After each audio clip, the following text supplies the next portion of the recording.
The city noise was always just a hum outside my window, a constant reminder of how quiet my own world was. Rain on the glass, another evening alone. Then, one night, looking into the mirror, I heard it. A voice. It was me, but better. Calmer. It told me what to say at work, how to stand taller, how to finally ask Sarah out for coffee. And it worked. For the first time, I felt like I was actually living, not just existing. People noticed.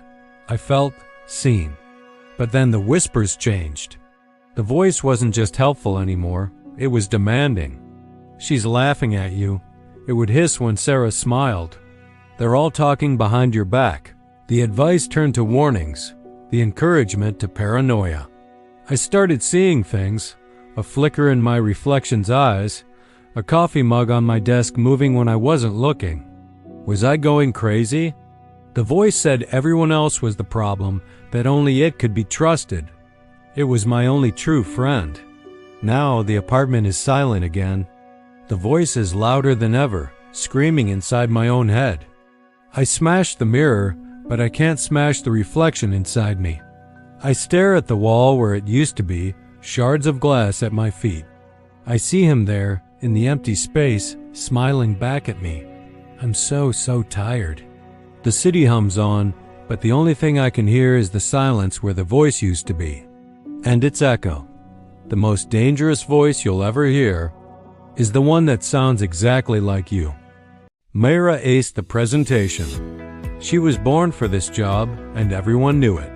In the meeting, the praise flowed freely, cementing her place as the team's rising star. But from across the table, Javier watched her, his expression a blank slate she couldn't decipher. Later, back at her desk, feeling on top of the world, a small notification popped up on her screen. An anonymous message. It read, "We know you're not supposed to be here." The feeling of unease started small, a tiny seed of doubt. But it grew, fast. Mayra would bring up important conversations, only for Javier to look at her, a cool smile playing on his lips, and say, "I'm sorry, I don't remember us talking about that." From his desk, a flicker of a smirk crossed Javier's face.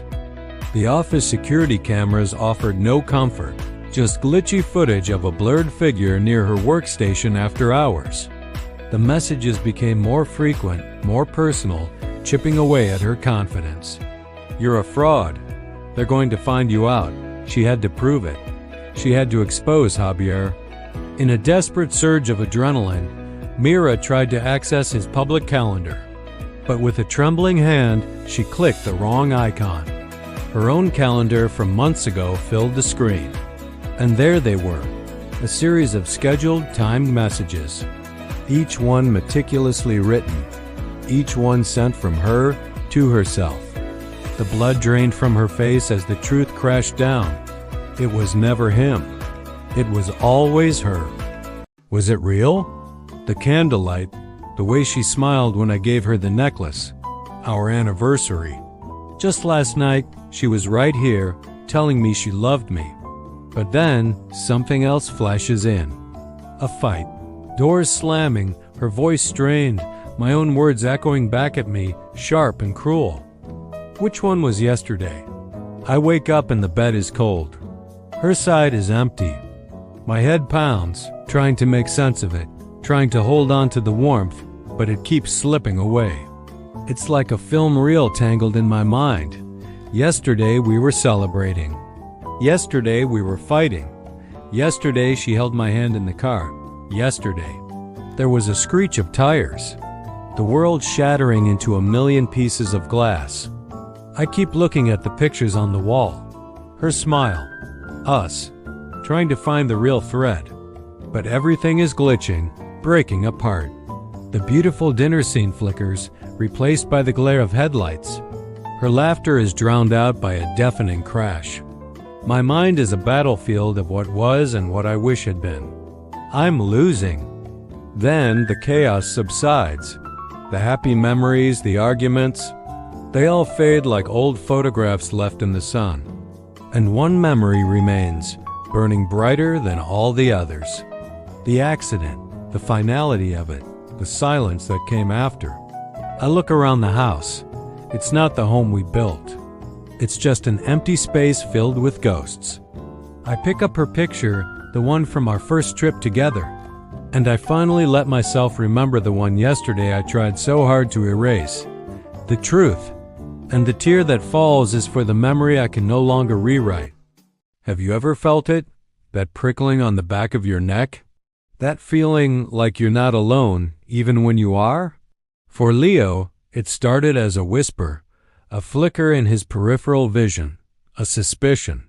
He'd be trying to unwind after a long day, but his apartment, his sanctuary, started to feel compromised. His eyes would snap to the smoke detector on the ceiling, a tiny black dot in a field of white. Then to the digital clock, its red numbers glowing like a silent observer. Even the dark, dead screen of his television seemed to hold a gaze. The feeling was everywhere. A quiet, constant hum of being watched. It didn't take long for suspicion to curdle into full-blown paranoia. Leo sprang into action, a man possessed. Black tape became his weapon against the invisible enemy. He smothered his laptop camera, his phone, the peephole on his front door. Anything that could be a lens was blinded. Sheets were thrown over mirrors, picture frames, any reflective surface. He was building a fortress against the eyes he felt on him, but it wasn't enough. Jarring flashes tormented him, a distorted reflection of his own eyes staring back from the curve of a kettle, the rain-streaked window pane, the surface of a water glass. No matter what he covered, the feeling persisted. He was still being watched. Finally, it was done. Every potential spy was silenced. Leo collapsed in the middle of his shrouded, barren living room, sweat beading on his forehead. The silence was absolute. He was exhausted, but a wave of relief washed over him. He was safe. He was finally alone. But as he lay there, catching his breath, he felt one last lingering gaze, the most intimate and terrifying of all. It came from within. He was the one watching. He always had been. You can never truly escape a prison you build yourself. Thanks for watching. You ever walk into a room and feel like every single eye is on you? That's what it's like for Ethan. The moment he steps into the classroom, it begins.